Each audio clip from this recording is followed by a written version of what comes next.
আমার আলোচনা শুনবার জন্য আমি আপনাদের স্বাগত জানাই। ডোনাল্ড ট্রাম্প যুক্তরাষ্ট্রকে বদলে দিচ্ছেন, গোটা পৃথিবী বদলে দিচ্ছেন।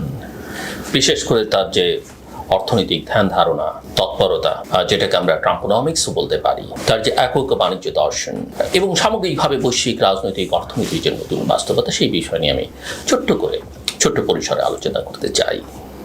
এবং বাংলাদেশের ক্ষেত্রেও এই বিষয়গুলো কি প্রভাব ফেলবে সেটিও আমরা বিবেচনায় রাখতে পারি। সেই সঙ্গে একথাও আমাদের আলোচনার মধ্যে নিয়ে আসবার আমি চেষ্টা করব, বা আমাদের ভাবা দরকার যে যুক্তরাষ্ট্রের যে একক কর্তৃত্ব নেতৃত্ব, সেটা কি প্রশ্নের মুখে? সেটা কি এরকমই থাকবে, আরও শক্তিশালী হবে, না বিলীন হয়ে যাবে? 2024 সালের প্রেসিডেন্ট নির্বাচনে ডোনাল্ড ট্রাম্প পুনরায় যুক্তরাষ্ট্রের নেতৃত্বে আসবার পর বৈশ্বিক রাজনৈতিক এবং অর্থনৈতিক মঞ্চে নতুন করে আলোড়ন তৈরি হয়েছে।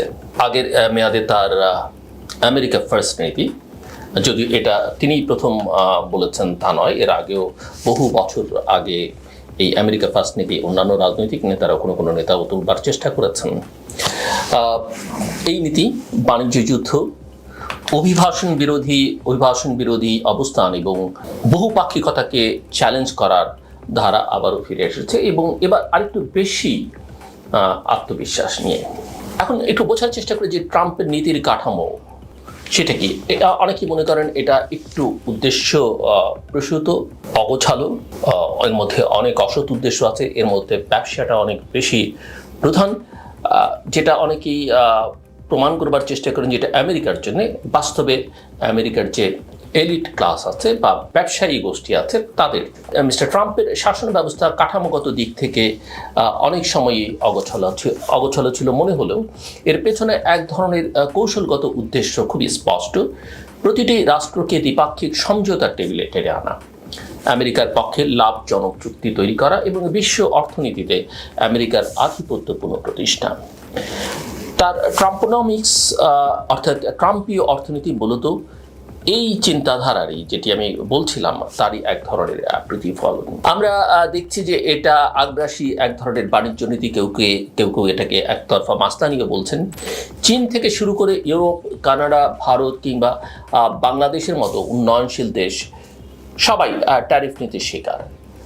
ট্রাম্পের পরামর্শকরা মনে করেন এই ট্যারিফ চাপ দিয়ে অন্যান্য দেশকে আমেরিকার সঙ্গে অনুকূল চুক্তি করতে বাধ্য করা যাবে। চীন এই কৌশলকে ইউনিল্যাটারাল বুলিং বলে অভিহিত করেছে, অর্থাৎ একতরফা মাস্তানি। কিন্তু প্রশ্ন হচ্ছে, এই মাস্তানির জবাবে বিশ্ব কি করছে? বিশ্বের জবাব ইউরোপ এবং চীনের সমন্বিত কৌশল যেটা আমরা দেখছি, সেটা হচ্ছে যে ইউরোপের দেশগুলো ইতিমধ্যেই অভ্যন্তরীণ চাহিদা বাড়ানোর দিকে মনোযোগ দিয়েছে।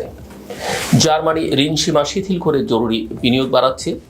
চীন বলছে যে তারা অভ্যন্তরীণ বাজার এবং ভোক্তা ব্যয়ের মাধ্যমে প্রবৃদ্ধি ত্বরান্বিত করতে চায়। G7ভুক্ত দেশগুলো অর্থাৎ ফ্রান্স, জার্মানি, কানাডা, যুক্তরাজ্য, ইতালি, জাপান এবং যুক্তরাষ্ট্র, যাদের নিয়ে আমরা আলোচনা করছি, তারা মিলিয়ে মার্কিন অর্থনীতির সমান শক্তিধর। প্রধানমন্ত্রী কিয়ার স্টারমারের নেতৃত্বে ইচ্ছুকদের জোট গঠনের মাধ্যমে ট্রাম্পেরও একতরফা পদক্ষেপের ক্ষতি পুষিয়ে দেওয়ার পথ খোঁজা হচ্ছে। চীনের বেল্ট অ্যান্ড রোড ইনিশিয়েটিভ, যেটিকে আমরা বিআরআই হিসেবে সবাই জানি, যদি ভারত ও দক্ষিণ পূর্ব এশীয় বৃহৎ অর্থনীতির সঙ্গে সমন্বিত হয়, তাহলে তা এক নতুন ভূরাজনৈতিক বাস্তবতার জন্ম দেবে। তবে যুক্তরাষ্ট্র এমন কিছু করতে দেবে কিনা সেটা কিন্তু সময়ই বলে দেবে। এখন অভ্যন্তরীণ অর্থনীতিতে মিস্টার ট্রাম্পের প্রতিশ্রুতি এটা কতটা বাস্তব, নাকি এটা এক ধরনের কেবলই প্রচারণা? মিস্টার ট্রাম্প তার দ্বিতীয় মেয়াদেও বলছেন যে ম্যানুফ্যাকচারিং শিল্প আমেরিকায় ফিরিয়ে আনা হবে, অসংখ্য কলকারখানা, চাকরি এবং বিনিয়োগ তৈরি হবে। ইতিমধ্যেই দক্ষিণ কোরিয়া, তাইওয়ান এবং ইউরোপের দেশগুলোকে যুক্তরাষ্ট্রে বিনিয়োগে আগ্রহী করে তোলা হচ্ছে। মিস্টার ট্রাম্প জানাচ্ছেন যে 2,28,000 নতুন চাকরি সৃষ্টি হয়েছে, স্বল্প এবং মধ্যবিত্তদের জন্য $5,000 করে প্রণোদনা আসছে, পেনশনের ঘাটতি পুষিয়ে দেওয়ার জন্য বাড়তি সুবিধা দেওয়া হচ্ছে। কিন্তু বিশ্লেষকরা বলছেন, বিশেষ করে অর্থনৈতিক বিশ্লেষকরা বলছেন যে এই চাকরি সৃষ্টির অর্থে কি আসলে পুরনো শূন্যপদ পূরণ? অধিকাংশ চাকরি ন্যূনতম মজুরি এবং প্রান্তিক সেবাভিত্তিক উচ্চতর দক্ষতার চাকরি কমছে। এই প্রবণতা মার্কিন অর্থনীতির গঠনগত সমস্যাকে সামনে এনে দেয়। ডোনাল্ড ট্রাম্পের লক্ষ্য শুধুই বাণিজ্য ঘাটতি নয়। অনেকেই মনে করেন ট্রাম্প মূলত বাণিজ্য ঘাটতি কমাতেই এসব করছেন, কিন্তু বাস্তবতা আরও গভীর। দুটো বিষয়ে তার অর্থনীতিকে চালিত করছে বলে অনেকে মনে করেন। একটা হচ্ছে তার দর কষাকষি সক্ষমতা বৃদ্ধি। যুক্তরাষ্ট্রের প্রতিটি দেশকে এমন কিছু আমদানি করতে বাধ্য করতে চায় যা তাদের ভূ রাজনৈতিক কর্তৃত্বকে মজবুত করবে, যেমন ধরা যাক যুদ্ধ বিমান, কার্গো ফ্লিট, নিরাপত্তা সরঞ্জাম ইত্যাদি। ম্যানুফ্যাকচারিং ফিরিয়ে আনা। 70-এর দশক থেকে যেসব খাত আউটসোর্সিং এর মাধ্যমে এশিয়া এবং লাতিন আমেরিকায় চলে গেছে, সেগুলো আবার মার্কিন যুক্তরাষ্ট্র অর্থাৎ ট্রাম্প তার নিজের দেশে ফিরিয়ে এনে অ্যাসেম্বলি লাইন জব ফের চালু করবার স্বপ্ন দেখাচ্ছেন বা স্বপ্ন দেখছেন। কিন্তু প্রশ্ন হচ্ছে, আমেরিকার সাধারণ জনগণ কি কায়িক শ্রমে অভ্যস্ত?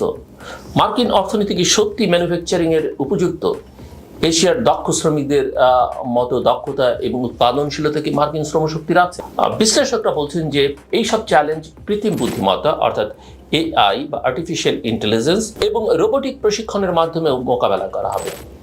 রোবটের মাধ্যমে দক্ষতা অর্জন সম্ভব, এই ধারণা এখন ট্রাম্পোনিক্সের কেন্দ্রে।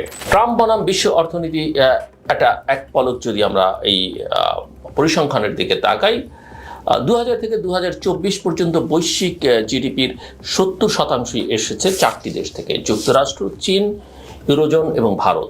এর মধ্যে যুক্তরাষ্ট্র এবং চীনই প্রায় অর্ধেক অবদান রেখেছে। ফলে ট্রাম্পের নীতির জবাবে চীনের ভূমিকা অনিবার্য হয়ে দাঁড়ায়। তবে একা চীন নয়, ইউরোপ এবং ভারত যদি সমন্বিত পদক্ষেপ নেয় তবে বৈশ্বিক ভারসাম্য রক্ষা সম্ভব। এখন এই আলোচনার প্রেক্ষিতে আমরা যদি একটু ট্রাম্প বনাম ভূ রাজনীতি বা বাণিজ্যের আড়ালে আধিপত্যের কৌশল কিনা সেই আলোচনা করতে চাই, তাহলে বলা যেতে পারে এইভাবে যে মিস্টার ট্রাম্প যুক্তরাষ্ট্রের অর্থনীতিকে বিশ্বের কেন্দ্রে রেখে বাণিজ্য চুক্তি এবং নিরাপত্তার মোড়কে এক নতুন বিশ্ব ব্যবস্থার ভিত্তি করতে চান। ট্রেড ডেফিসিট রিকভারি তার নতুন একটা মন্ত্র। আপাত দৃষ্টিতে এটি অর্থনৈতিক হলেও এর মূলে আছে ভূ রাজনৈতিক আধিপত্যের লড়াই। ব্র্যান্ড নিউ ক্যাপিটালিজমের দিকে যাত্রা শুরু করেছে বিশ্ব, যেখানে যুক্তরাষ্ট্র বৈশ্বিক ব্যবস্থাকে নিজের মতো করে নির্মাণ করতে চাইছে। যুক্তরাষ্ট্র কেন্দ্রিক, নিরাপত্তামুখী এবং প্রযুক্তি নির্ভর, এবং যা এক আধিপত্যের প্রতিচ্ছবি। এখানে এখন বাংলাদেশের করণীয়কে আমি আলোচনার শেষের দিকে চলে আসতে চাইছি, এবং সেখানে বাণিজ্য নয়, আমি মনে করি যে প্রজ্ঞা দরকার। কারণ ওই বাণিজ্যের লড়াইটাতে বাংলাদেশ খুব বেশি সুবিধে করতে পারবে সেটা মনে করবার কোনো কারণ আছে বলে আমার কাছে মনে হয় না, এবং আমি মনে করি যে আমার সঙ্গে এই বিষয়ে অনেকেই একমত হবেন। বাংলাদেশের মতো দেশের জন্য এই ট্রাম্পোনমিক্স এক দ্বিধাগ্রস্ত বাস্তবতা। একদিকে মার্কিন বাজার গুরুত্বপূর্ণ, অন্যদিকে দর কষাকষিতে বাংলাদেশের অবস্থান দুর্বল। যুক্তরাষ্ট্রের চাহিদা যদি হয় যুদ্ধ বিমান কিংবা বিলিয়ন ডলারের প্রকল্পে অংশগ্রহণ, তাহলে তা বাংলাদেশের অর্থনীতির পক্ষে একেবারেই সহনশীল নয়। তবে এখনই বাংলাদেশের উচিত হবে যুক্তরাষ্ট্রের সঙ্গে কৌশলগত সংলাপ জোরদার করা, যাতে প্রযুক্তি, শিক্ষা, রপ্তানি এবং বিনিয়োগ এই খাতে অংশীদারিত্ব বাড়ে। এছাড়া আঞ্চলিকভাবে ভারত, চীন এবং জাপানের সঙ্গে অর্থনৈতিক সমন্বয়, বিশেষ করে রপ্তানি নির্ভর উৎপাদনের সক্ষমতা বৃদ্ধি বা দক্ষতা বৃদ্ধি করাটাও অত্যন্ত গুরুত্বপূর্ণ। সো এই যে অস্থিরতা, এই অস্থিরতার মধ্যেই আসলে আমাদের মতো দেশগুলোকে, বিশেষ করে বাংলাদেশকে প্রস্তুতিটা নিতে হবে। মিস্টার ডোনাল্ড ট্রাম্পের ফিরে আসা মার্কিন অভ্যন্তরীণ রাজনীতির একটা বাস্তবতা, বিশ্ব ব্যবস্থার জন্য বা বড় ধরনের ধাক্কা এবং পুনর্গঠনের বার্তা বলে মনে হয় এটাকে। বৈশ্বিক নেতৃবৃন্দ যদি নিজেদের অভ্যন্তরীণ বাজার, চাহিদা এবং বিনিয়োগ কাঠামো শক্তিশালী করে, তাহলে যুক্তরাষ্ট্রের একতরফা মাস্তানি, যেটা চীন বলছে, সেটা হয়তো প্রতিরোধ করা সম্ভব হবে। অর্থনীতির ভাষায় এটি গ্লোবাল শিফট ইন পাওয়ার। আগামী বছরগুলোতে বিশ্ব দেখবে এক নতুন যাত্রা, যেখানে কেবল অর্থনীতি নয়, ভূ রাজনৈতিক কৌশল, প্রযুক্তি, কৃত্রিম বুদ্ধিমত্তা, তথ্য নিয়ন্ত্রণ এবং সামাজিক সহনশীলতা বৈশ্বিক প্রতিযোগিতার গুরুত্বপূর্ণ অনুষঙ্গ হবে। বাংলাদেশের মতো দেশগুলোর এখনই উচিত নিজস্ব ভিশন, অর্থনীতি, কূটনীতি এবং প্রযুক্তিগত সক্ষমতা বাড়ানো। তাহলে ট্রাম্প আসুক কিংবা অন্য কেউ, ভবিষ্যৎ শাসন ব্যবস্থার সঙ্গে তাল মিলিয়ে চলা প্রস্তুতি থাকবে। তবে একথা সবার মাথায় রাখতে হবে যে নানা বিবেচনায় সামরিক দিক থেকে অর্থনৈতিক, প্রযুক্তি, জ্ঞানে বিজ্ঞানে যুক্তরাষ্ট্র এখনো যে কোনো দেশের চাইতে এবং সম্মিলিতভাবে অনেকের চাইতে